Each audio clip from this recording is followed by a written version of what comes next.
Hello साथियों, आप सभी का हार्दिक स्वागत एवं अभिनंदन। आज हम बात करेंगे एक नए टॉपिक की और वो टॉपिक है त्रिकोणमिति।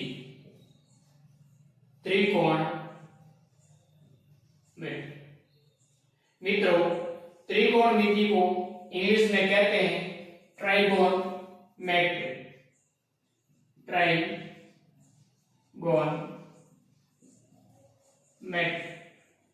इसका हम आज विस्तार से अध्ययन करेंगे कि त्रिकोणमिति क्या होती है और इसका उपयोग कहाँ कहाँ किया जाता है, इसका हम आज विस्तार से अध्ययन करेंगे। अब हम बात करने जा रहे हैं कि आपके सवाल और हमारे जवाब। आपका सवाल क्या हो सकता है? आपका पहला सवाल होगा कि सर ये त्रिकोणमिति है क्या? त्रिकोणमिति क्या है? दूसरा सवाल आपका ये होगा, सर जब हम त्रिकोणमिति पढ़ते हैं तो इसके अंदर साइन, कोस और टेन, इनके जो त्रिकोणमिति अनुपात है वो याद नहीं रहते। मतलब हम बात करेंगे कि त्रिकोणमिति अनुपात की। त्रिकोणमिति अनुपात इंग्लिश में कहेंगे ट्राइगोनमेट्री रेशो। इसका अनुपात सर याद नहीं रहता। तीसरा सवाल कि जब सर त्रिकोणमिति के अनुपात हम याद कर लेते हैं तो इनके साइन, कोस, टेन के जो त्रिकोणमिति कोण के मान है वो हम याद नहीं कर पाते। मतलब हम बात करेंगे कोणों के त्रिकोणमिति सारणी। त्रिकोणमिति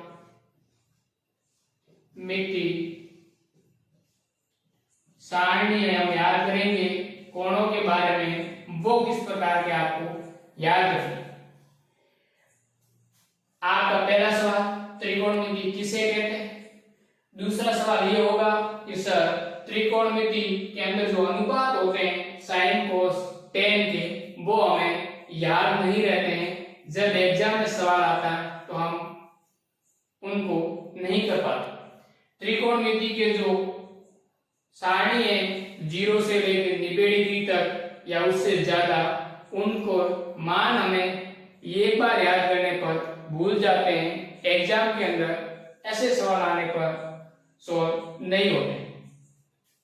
अब तीनों का हम एक एक करके अध्ययन करेंगे और विस्तार से अध्ययन करेंगे कि आपको अब किस प्रकार याद रखना है और एग्जाम के अंदर जब आप एग्जाम हॉल में हो तब उसको किस प्रकार से आपके माइंड के अंदर विचार करना है और प्रश्नों को एक एक करके हल करना है।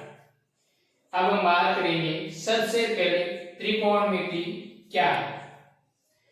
मित्रों, यह नाम में पता है त्रिकोणमिति, ऐसी आकृति जिसके 3 कोण हो और तीनों क्या हो, भुजा हो। उसका हम यदि आपस में संबंध जान ले तो त्रिकोणमिति आपको समझ में आ जाएगी। मित्रों, यहां देखेंगे इंग्लिश के अंदर, क्योंकि वर्तमान जमाना इंग्लिश का है और इंग्लिश की समझ आपके अंदर विकसित करना जरूरी है। इंग्लिश का नाम देखें तो ये जो ट्राइगोनमेट्री है ये ग्रीक भाषा का शब्द है। ग्रीक भाषा का क्या है? शब्द। और ये 3 शब्दों से मिलकर बना है। कौन कौन सी भाषा?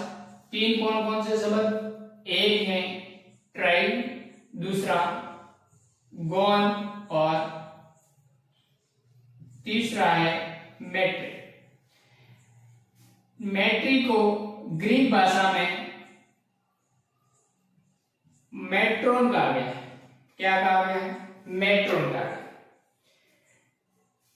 ट्राई का अर्थ होता है 3 और गॉन का अर्थ होता है भुजा और मेट्रोन या मैट्री, जो कि मैट्री है, इसका जो ग्रीक भाषा में शब्द है मेट्रो से बना है और इसका अर्थ होता है माप। माप को या कोण को एक ही बात। मतलब त्रिकोणमिति के अंदर ये ग्रीक भाषा के 3 शब्दों से मिलकर बना है त्रिकोणमिति, ट्राई, गॉन, मेट्रो। ट्राई का अर्थ होता है 3, गॉन का अर्थ होता है भुजा और मेट्रोन का अर्थ होता है माप या कोण। यानी गणित की वह शाखा जिसके अंदर 3 कोण वाली और 3 भुजा वाली आकृति का अध्ययन करके उसके आपसी संबंध का अध्ययन किया जाता है, तो हम त्रिकोणमिति के अंदर करते हैं। तो इसकी परिभाषा क्या होगी उसके बारे में हम जानने का प्रयत्न करते हैं। त्रिकोणमिति क्या है? हम बात करते हैं त्रिकोणमिति। मित्रों, आपको पता है कि 3 भुजा और 3 कोण या माप किनके होते हैं? आपने एक आकृति देखी होगी जिनमें क्या हो 3 कोण है और 3 भुजा है। उस आकृति का नाम क्या होता है? त्रिभुज होता है। क्या होता है? त्रिभुज होता है। यानी तीनों भुजाओं से घिरी हुई बंद आकृति को क्या कहते हैं? त्रिभुज कहते हैं। तो त्रिकोणमिति गणित विज्ञान की वह शाखा, गणित विज्ञान की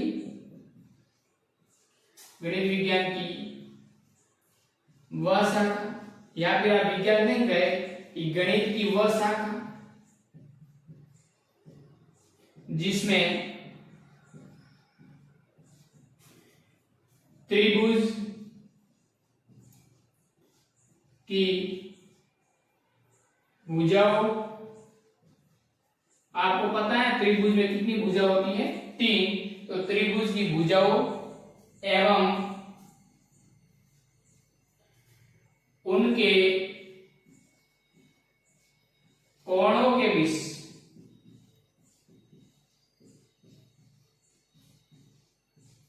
संबंधों का अध्ययन किया जाता है।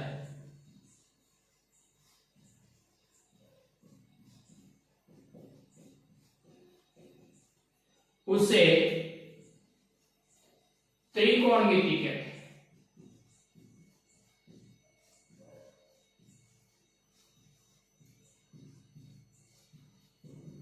यहां तक समझ में आ गया होगा।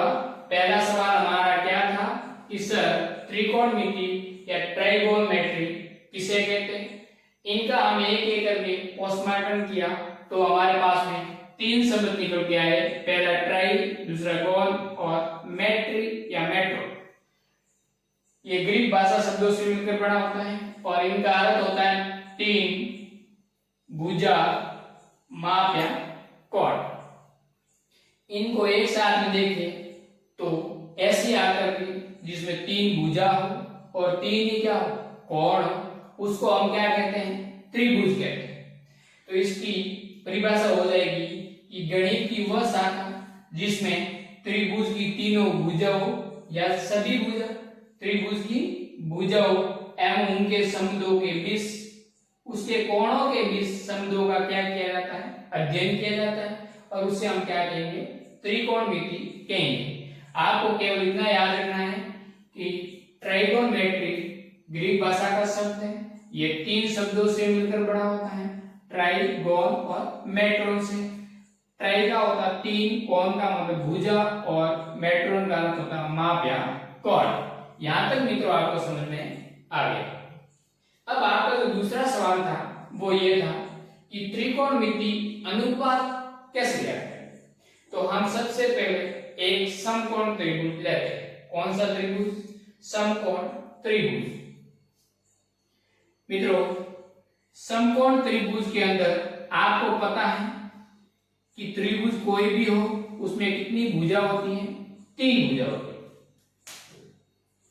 अब ये क्या है? समकोण त्रिभुज। समकोण त्रिभुज। समकोण त्रिभुज के अंदर एक कोण कितने डिग्री का होता है? 90 डिग्री। तो बाकी वाले कोण क्या होंगे? दोनों का योग कितना होना चाहिए? 90 होना चाहिए। समकोण त्रिभुज के अंदर 90 डिग्री जिस ये शीर्ष पर बन रहा है, उनके सामने वाली जो भुजा होती है वो आप सभी जानते हैं, उसे क्या कहते हैं? कर्ण कहते हैं, जिसको हम के से दर्शाते हैं। ये त्रिभुज किस पर बना है? उस भुजा को हम कहते हैं आधार। आधार। और इसको हम ए से दर्शाते हैं। आधार का हम क्या लेंगे? ए। बाकी इनका आधार का इंग्लिश वर्ड होता है बेस होता है, लेकिन हम इसको आसानी से समझने के लिए क्या ले रहे हैं? ए। और यहां पर होता है लंब, और लंब का हम क्या लेंगे? एल।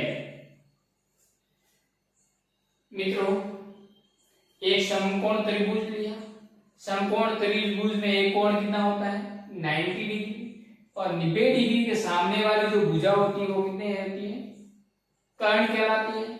और 90 डिग्री कोण जिस भुजा पर बना होता है उसको हम क्या कहेंगे? आधार कहेंगे। और बाकी तीसरी वाली जो भुजा उसको क्या कहेंगे? लंब कहेंगे। और यहां से हम तीनों को यदि मिलाकर देखें तो हमारे पास में एक सूत्र आता है। क्या आता है? एक तो हमारे पास में क्या आ गया? लंबी भुजा कर्ण, आधार आ गया, और क्या आ गया? लाभ। अब आगे देखते हैं कि हम जो त्रिकोणमिति अनुपात है उसको हम किस प्रकार से याद करेंगे। अब हम बात करते हैं, एक सूत्र इन सभी को मिलाकर के निकालेंगे, और ये सूत्र आपको बार बार काम में लेना होगा। क्या सूत्र होगा? लाल बट्टा कक्का। समझ में आ गया होगा। एल का मतलब क्या होता है? लंब होता है। ए का मतलब क्या होता है? आधार होता है। के का मतलब क्या होता है? कर्ण होता है। अब मित्रों, इस सूत्र का उपयोग करके हम इसके त्रिकोणमिति अनुपात ज्ञात करेंगे। किस प्रकार से करेंगे? ध्यान से देखिए। आपका शुरुआत के अंदर 3 त्रिकोणमिति होते हैं, और उनका पता होता है कि साइन का क्या होता है, कोस का क्या होता है, टेन का क्या होता है। और नहीं पता है तो ये सूत्र के अंदर तीनों त्रिकोणमिति के अनुपात दे रखे हैं, साइन, कोस, टेन। और उसके बाद में आगे वाले जो त्रिकोणमिति अनुपात हैं वो हमें खुद निकालने होते हैं, लेकिन उसको भी हम इस प्रकार से समझेंगे कि एग्जाम के अंदर आप क्या बहुत ज्यादा सहायता करें। हम लाल बट्टा का मतलब हम यहाँ लिखेंगे 3 त्रिकोणमिति अनुपात हमें समझ में आ गया। क्या? साइन थीटा, कॉस थीटा और टेन थीटा। सर, साइन का क्या होता है? पहले वाला जो है ये ले लो, एल बटा के।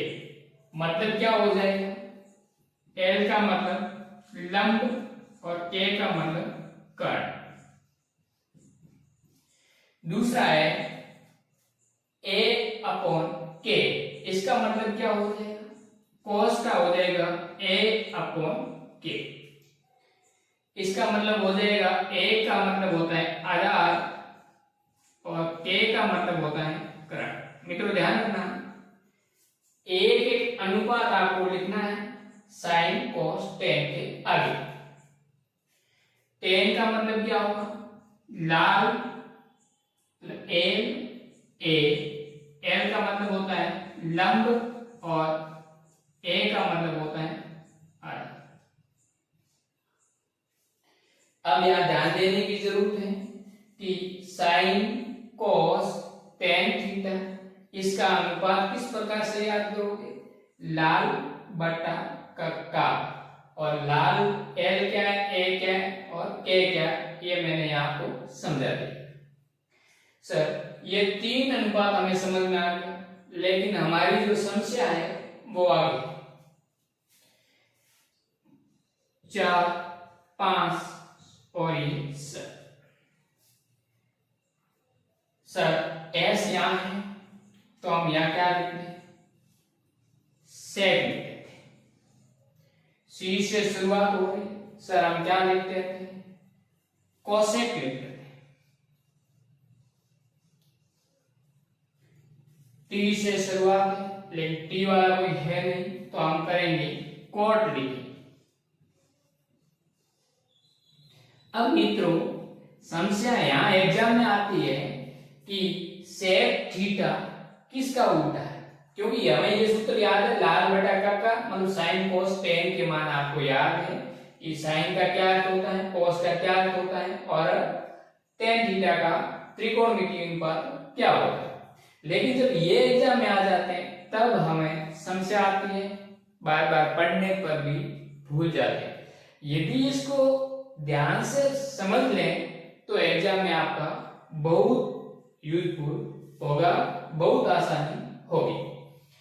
हम बात करेंगे कोस थीटा, यहां क्या आ रहा है, टी आ रहा है, यहां देखेंगे टी किसमें आ रहा है, इसमें आ रहा है, इसका मतलब ये किसका उल्टा होगा, टी वाले का उल्टा होगा।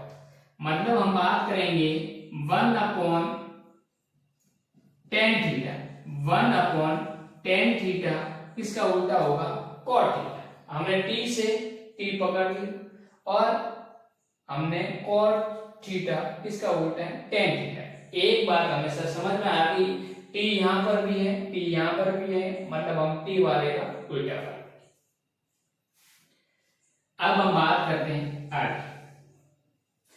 मित्रों ऐसा शब्द जो आगे और पीछे वाला जो अक्षर है वो समान, यहां हम h बाद में क्या है, n है, लेकिन यहां s है लेकिन n नहीं। अब हम बात कर लेंगे c और h। सर यहां c है और बाद में क्या h, हमें उल्टा करना है, मतलब पहले s आना चाहिए बाद में क्या आना चाहिए, c आना चाहिए, वो देखेंगे। तो सर s यहां बाद में है, यहां s पहले है, c यहां पहले है, c क्या होना चाहिए बाद में। सर ये सेट है। अब जब ये दोनों देखेंगे तो c पहले c बाद में, s पहले s बाद में, इसका मतलब सेक का उल्टा क्या हो जाएगा, cos थीटा हो जाएगा। मित्रों यहां तक आपको समझ में आ गया है। जब इतना समझ में आ गया है तो तीसरा जो cos थीटा है इसका मान आप आसानी से ज्ञात कर सकते हैं, यानी कोसेक का उल्टा क्या हो जाएगा मित्रों। तो हम यहां जगह कम है लेकिन जगह करेंगे, यहां हो जाएगा 1/sin थीटा। ये तीनों अनुपात आपको सही ढंग से समझ में आ गया। हमने अभी तक बात करें कि त्रिकोणमिति क्या है। त्रिकोणमिति एक ग्रीक भाषा का शब्द है और इसे तीन शब्दों से मिलकर बना होता है, ट्राइगोनमेट्रॉन से। ट्राई का अर्थ होता है तीन, गोन्स का अर्थ होता है भुजा और मेट्रोन का अर्थ होता है कोण या माप। और ऐसी आकृति जो तीन भुजा हो और तीन क्या हो, कोण हो, उसको हम क्या कहते हैं, त्रिभुज कहते हैं। लेकिन त्रिकोणमिति के अंदर हमेशा आपको ध्यान रहना कौन सा त्रिभुज लेना है, समकोण त्रिभुज लेना है। इसकी परिभाषा हो जाएगी कि गणित की वह शाखा जिसमें त्रिभुज की भुजा हो और उसके कोणों के बीच संबंधों का क्या किया जाता है, अध्ययन किया जाता है, उसे हम त्रिकोणमिति कहते हैं। अब हम बात करेंगे त्रिकोणमिति अनुपात किस प्रकार से याद करेंगे। जो आपका दूसरा सवाल था उसका उत्तर ये होगा कि शुरुआत के अंदर sin cos tan एंड लाल बटा काका, ये आपको सूत्र याद रखना है। sin का मतलब होता है लंब बटा कर्ण, cos का मतलब होता है आधा बटा कर्ण और tan का मतलब होता है लंब बटा आधा। अब समस्या जो आगे थी हमारी वो कैसे लिखता है, तो हमें पता है s मतलब sec, c मतलब cosec और tan मतलब cot। अब t यहां भी है यहां भी है, इसका मतलब cot किसका उल्टा होगा, tan का, cos किसका उल्टा होगा, tan का।